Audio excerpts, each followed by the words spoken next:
In this video, we will explore the differences between relative and numerical dates and how numerical dating is accomplished. We will also look at the structure of the geologic timescale. To date a rock numerically, we use radioactivity. Radioactivity is the spontaneous decay in the structure of an atom's nucleus. There are three types of radioactive decay. The first type is called alpha emission. Alpha emission happens when an alpha particle composed of 2 protons and 2 neutrons are ejected from the atom's nucleus. In an alpha emission, the mass number of the atom, its weight, is reduced by 4 and the atomic number is lowered by 2. The other two types of beta emission are beta emission and electron capture. Beta emission happens when a beta particle composed of an electron is ejected from a neutron in the atom's nucleus. A neutron is composed of a negatively charged electron and a positively charged proton. When the electron, which has almost negligible mass, is ejected, the mass number remains unchanged and the atomic number is increased by 1 because the proton, or the neutron, now becomes a proton with a positive charge. Electron capture happens when an electron is captured by a proton in the nucleus. The electron combines with the proton and changes into a neutron. The mass number remains unchanged and the atomic number is decreased by 1. This illustration shows the three types of radioactive decay we just discussed. To the right of the diagram are examples of how elements change when these types of decay occur. Keep in mind that the atomic number is the number of protons in an atom's nucleus. At the top, with alpha emission, an oxygen with an atomic number of 8 loses 2 protons and is changed to a carbon atom with an atomic number of 6. In the middle is beta emission, where an electron is ejected from a neutron, changing the nitrogen with an atomic number of 7 to an oxygen with an atomic number of 8, because the former neutron in the nitrogen has now become a proton with a positive charge. On the bottom is an illustration of electron capture, where an oxygen captures an electron and bonds it to a proton, turning that proton into a neutron. The oxygen has now lost a proton, becoming a nitrogen with an atomic number of 7. Radioactivity is the decay of isotopes in rocks to calculate the age of that rock. The age is based upon the number of half-lives that have passed and the number of years for each half-life. A half-life is simply the amount of time that is required for half of the radioactive isotope to decay. Radioactive parent isotopes decay to stable daughter isotopes, and when the ratio of parent to daughter is 1 to 1, one half-life has passed. This graph is called a radioactive decay curve. The blue curve is the radioactive parent atom curve and shows the number of parent atoms that remain after each half-life. The red curve is the stable daughter atom curve and shows the number of daughters that increase with each half-life. With each passing half-life, the number of parent atoms decreases by 50%, from 100 to 50% to 25% at 3 half-lives, and so on.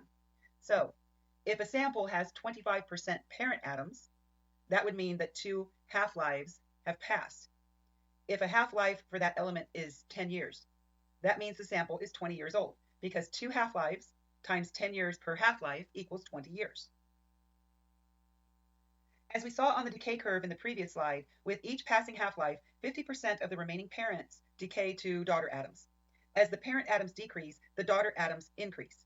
There are several naturally occurring radioactive isotopes that are useful for dating rocks. This table shows some of the most frequently used radioactive isotopes used in the radiometric dating of rocks. Look at the half-life values. Uranium-238 takes 4.5 billion years for 50% of the parents to decay. That is nearly the age of the Earth. Thorium-232 takes 14.1 billion years. That's the approximate age of the universe. Now, dating with radioactivity is a complex process. Determining the quantities of parent and daughter isotopes must be precise, and some radioactive materials do not decay directly into stable daughter isotopes. For example, uranium-238 has 14 steps to ultimately decay to the stable daughter isotope lead-206. This is the decay series for uranium-238. The y-axis is the atomic mass, and the x-axis is the atomic number. Uranium-238 starts with a mass of 238 and goes through 8 alpha emissions and 6 beta emissions to get to a stable mass of 206, which is lead-206. This takes 4.5 billion years. Now, there are potential sources of error with radiometric dating that we must take care not to introduce. By far, the biggest source of error is collecting rock from an open system. To get the most accurate date, the system must be closed. This means that no external addition or loss of parent or daughter isotopes can occur. So fresh, unweathered rocks are ideal to use for radiometric dating. We must also take care to make sure that the rock has not been raised above the blocking temperature. This is the temperature at which magma cooled and locked in the elements, or blocked the addition or loss of elements. If that rock gets heated again by, say, an igneous intrusion, the heat could basically open the system up to a loss of atoms. Earth's oldest rocks are found on continents, and all continents have rocks exceeding 3.5 billion years. This confirms the idea that geologic time is immense. Now, I want to touch on radiocarbon dating because I'm sure that you have heard of it before. Radiocarbon dating uses the radioactive isotope carbon-14 to date recent events. The half-life of carbon-14 is 5,730 years. Yeah, it's small compared to some of the others. And it can be used to date events from the historic past to events as old as 70,000 years. Carbon-14 is produced in the upper atmosphere from cosmic ray bombardment. It is then incorporated into carbon dioxide and absorbed by plants through photosynthesis. Carbon-14 is only useful in dating organic matter, and all organisms contain a small amount of carbon-14 that begins to decay once an organism dies. So carbon-14 dating is, in effect, dating the death of a living organism. It is not typically used to date rocks unless that rock were to have an exceptionally high organic composition.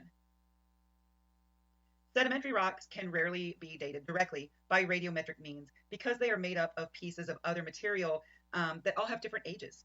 Geologists must rely on igneous rocks in the strata for radiometric dating and basically creating a time frame for the relative age of sedimentary rocks. This illustration shows how radiometric dating of igneous rock can be used to create a relative age frame for sedimentary rocks. The green volcanic ash bed is dated at 160 million years old, and the igneous dike cutting across the lower strata has been dated at 66 million years. So due to superposition and cross-cutting relationships, we know that the Dakota sandstone is younger than the ash bed, but older than the igneous dike. Due to radiometric dating, we can say that the Dakota sandstone is between 160 million and 66 million years in age. The geologic timescale encompasses all of Earth history, and it subdivides geologic history into units. It was originally created using relative dates. This is the geologic timescale. 88% of Earth history belongs to the Precambrian. The other 12% makes up the Phanerozoic eon. That last 12% is where we have the greatest detail in the timescale, so it is broken into more refined periods of time. Now, an eon represents the greatest expanse of time in the timescale.